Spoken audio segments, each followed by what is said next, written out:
క్రీస్తునందున్న ప్రియులకు ప్రేమతో వందనాలు తెలియజేయుచున్నాను. ఆగస్టు నెల 3వ తేదీ 2025. ఈరోజు దేవుడు మనకు చేస్తున్న వాగ్దానం ఏమిటనగా, కీర్తనల గ్రంథము 122వ కీర్తన 7వ చరణం.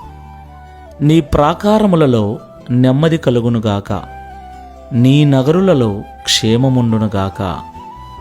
ఆమేన్. నా ప్రియమైన సహోదరి సహోదరులారా, ఈ లోకంలో జీవిస్తున్న మనమందరము కూడా దేవుడు మనకిచ్చిన కుటుంబాలతో కలిసి క్షేమముగా నెమ్మదిగా జీవించాలని కోరుకుంటూ ఉంటాం. ఉదయం లేచింది మొదలు రాత్రి పడుకునేంత వరకు ఎంతో ప్రయాసపడుతూ ఉన్నాం. కొన్నిసార్లు కుటుంబానికి దూరంగా, సొంత ఊరికి దూరంగా, ఎక్కడో ఎడారిలో బ్రతుకుతూ క్షేమంగా ఉండాలని, నెమ్మదిగా జీవించాలని కష్టపడుతూ ఉన్నాం. అయితే నా ప్రియమైన దేవుని బిడ్డలారా, మనం ఎంత ప్రయాసపడినా, ఎంత కష్టపడినా, దేవుని కృప మనకు తోడుగా లేకపోతే, దేవుడు మనకు సహాయంగా ఉండకపోతే, మనము కోరుకునే నెమ్మదిని, క్షేమాన్ని ఎప్పుడూ మనం పొందుకోలేం. అవును ప్రియులారా, మనకున్న డబ్బు, మనకున్న బలము, మనకున్న జ్ఞానము, మనకున్న బలగము, ఈ లోకంలో మనకున్న ఆస్తి, ఐశ్వర్యము, ఈ లోకంలో మనకున్న ఏది కూడా మనకు సంపూర్ణ క్షేమాన్ని, నెమ్మదిని ఇవ్వలేదు. ఎందుకంటే సమాధానకర్త అయిన దేవుడు మనతో లేకపోతే, సమాధానకర్త అయిన దేవునిలో మనం ఉండకపోతే మనకు సంపూర్ణ నెమ్మది, క్షేమము ఎన్నటికీ కలగదు.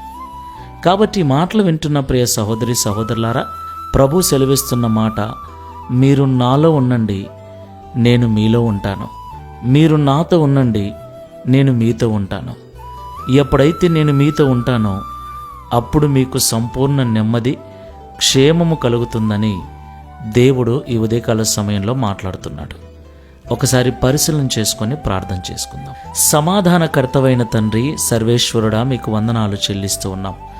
నిజము తండ్రి, మేము నివసిస్తున్న చోట మా కుటుంబము, మేము నెమ్మదిగా ఉండాలని, క్షేమంగా జీవించాలని కోరుకుంటూ ఉన్నాం.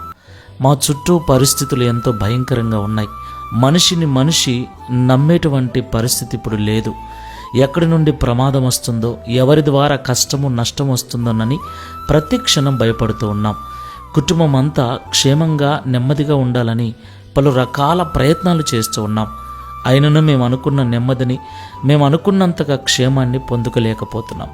దీనికి కారణము సమాధానకర్తవైన మీతో మేము సంపూర్ణంగా లేము అని, మీరు మా జీవితంలో లేరు అని మాతో సూటిగా మాట్లాడినందుకు స్తోత్రాలు.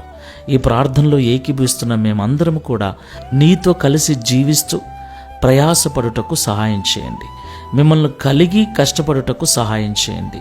తద్వారా మా చేతుల కష్టార్థమును దీవించి, మేము కోరుకునే నెమ్మదిని, క్షేమమును నిశ్చయముగా మాకు అనుగ్రహించి, ఈ దిన వాగ్దానమును మా అందరి జీవితంలో నెరవేర్చి మీ నామమును మహిమపరచుకొనుమని యేసు క్రీస్తు వారి నామములో ప్రార్థించి వేడుకుంటున్నాము తండ్రి.